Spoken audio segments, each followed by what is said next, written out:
Hey guys, Pearl1701 here, and today I want to talk about which season in Doctor Who The Collection I am most looking forward to getting announced at the moment. I'm sure, like most of you, it kind of changes from day to day, but the one that I can think of right off the top of my head, I'm like, I want that one, I want that one, I want that one. And it's not one I think we're getting next year. I've already said in other videos that I think the three we'll get in 2022 are Season 9, Season 15, and Season 22. So Jon Pertwee, Tom Baker, and Colin Baker. But the one, if I could say, hey guys, I want this one, the one I would pick is Season 11, Jon Pertwee's final season. And a lot of the driving force behind that is I've only seen 2 of the 5 stories. I've seen Planet of the Spiders, which is good. I don't love it, but it's good. It doesn't have a lot of rewatchability to me. It's not one I go back to a lot. I think it's a 6-parter. I don't even remember. I'm pretty sure it's a 6-parter. The spider effects are a little And I know it's Classic Who. I'm usually very forgiving of Classic Who, but every now and then something just makes me go and the spiders in this kind of make me go the whole thing with the other Time Lord who can project a future image of him, so that's really weird. I mean, it's Doctor Who, so it kind of gets a pass because it's Doctor Who, but it's still really weird. I like the plan of the spider. I like the fact the spiders just happen to crash on the ship and that they evolved to be the dominant race on the planet. I think that's neat. I like the idea of the Queen trying to have delusions of grandeur, basically, and wanting to rule the world like a classic villain, you know. That's pretty neat. John's great in it. Sarah's great in it. Well, Elizabeth Sladen's acting is great in it. Sarah, I don't kind of like... What they do with Sarah in the classic series sometimes is frustrating. She has some... Sometimes what they do with Sarah frustrates me. Like, she gets brainwashed a lot. Like, her last 2 stories, she gets brainwashed in both of them, Mask of Mandragora and Hand of Fear. And then in this one, she gets tricked into letting the spider join with her. It's a little frustrating for someone who's your favorite companion, you know? So that kind of rankles at me, because to me, Sarah's smarter than that. And I hate seeing her as panicked as they could write her sometimes. That's a little frustrating.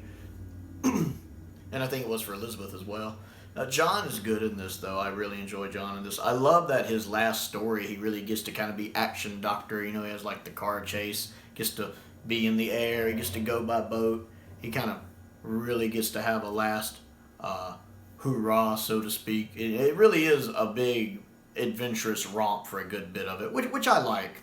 Like I said, I'm really fuzzy on it because I don't go back and rewatch Planet of the Spiders very much. It just doesn't have a lot of rewatchability to me. It's one of those, it's good, but it's not like it's good. It's good. It's better than okay, but it's not like good.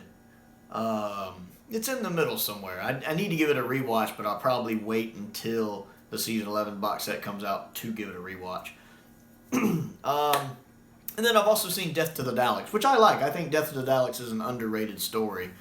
Of Pertwee's 3 Dalek stories, if we're going by original versions of all 3, I think Death to the Daleks is probably my favorite, because while I don't think the story is as good as Day of the Daleks, the original version, some of the execution kind of let it down just because of budget stuff. And I like Death to the Daleks a little more, even if the story's not as good. I like the Daleks in it. I don't really like how Michael Webster does some of the voices of the Daleks in it. They're not bad. They're a little panicky. But I enjoy... I like when the Doctor kind of knows more of what's going on, and when he's trying to warn them, no, you don't need to trust him, don't make deals with him. Kind of like in Power of the Daleks, when the Doctor knows more than other people and they won't listen to him, at least for a while. That and some of the Daleks die a little too easily, like they do in Classic Who. Let's just shove him into the lake right there. But it's a good story. I love their little projectile weapons they use when they blow up the little mini TARDIS. Frank's TARDIS, as I call it. So I like Death to the Daleks. I do think it's underrated. But the other 3 I haven't seen, and I'm really looking forward to seeing those, as I hear 2 of them are really good. Like Invasion of the Dinosaurs, I know, has the bad dinosaurs. I know, I've seen pictures, I've seen a couple scenes of it. I know the special effects for the dinosaurs is terrible. That's legendarily known. But everybody I talk to says the story is great. Like, I always hear people talk about how good the story is to Invasion of the Dinosaurs, that it makes up for the bad effects because the story is so good, and everything going on with Mike Yates in that story, which at the time had to be a huge shocker. So I'm actually really looking forward to seeing Invasion of the Dinosaurs. And then Time Warrior. You know, Sarah Jane's first story, she's my favorite companion, and the Sontaran's first story. And it's really neat because I know it kind of links in with Flux, so that'll be neat too. And plus it takes place in the past. I tend to like stories that take place kind of in the distant past, like especially like kind of like medieval time stuff. I like stuff like that. You know, I love like King Arthur stuff, especially the 1981 King Arthur movie. I love that movie. So I really want to see it because of that. Plus it's another Pertwee era story. I love the Pertwee era. So I'm really looking forward to seeing the Time Warrior for all of those reasons. And then Monsters of Peladon, I hear isn't that great. I do hear sometimes it's underrated. Not as much as I do some stories, like, I was going to say an example and it went right out. Like Nightmare of Eden. I've actually heard a fair amount of people say Nightmare on Eden is underrated, but I don't hear as many for Monsters of Peladon. It doesn't get a lot of defenders, and even most of the ones who do tell me it's underrated will say it's not a common opinion. But I'd like to see it because I do love Curse of Peladon a lot. I think it's a really good story, and I do know the general consensus is that Curse is the better story by far. But I do want to see Monsters of Peladon just to kind of see, since it's a sequel story, I do kind of want to see it, see how, you know, David Troughton's character, the king, his daughter, is running everything, because I know it's about her. It's like 50 years after Curse. So I am looking forward to actually seeing that. And then, of course, I'm looking forward to the beautiful box art. I mean, it's got to be John Pertwee holding the Metebelis crystal. I will accept nothing else. And I'm sure Lee Binding, that's the first thing that jumped in his head, too, I would imagine, is the Metebelis crystal. That seems the most obvious thing. And it seems to me the dominant color for the front should be blue, that shade of blue, kind of that dark blue. It just seems like the obvious choice. So it should have a nice blue background, blue font. At least that's what I'm hoping. Really, really looking forward to it. I'm trying to remember what color jacket he's wearing in that. I can't remember if he's in his green one or his blue one right there at the end. I think he's in his blue one right at the end, which would work too. So I'm really, really looking forward to Season 11. Plus, we would also have 10, 11, and 12 in a row, and that would be great. I would really enjoy that as well. And then if 9 does come out next year before that, we'd have 9, 10, 11, and 12 in a row by the time 11 came out. So yes, Season 11, that is the one I am most looking forward to and that I would love to get announced maybe for 2023.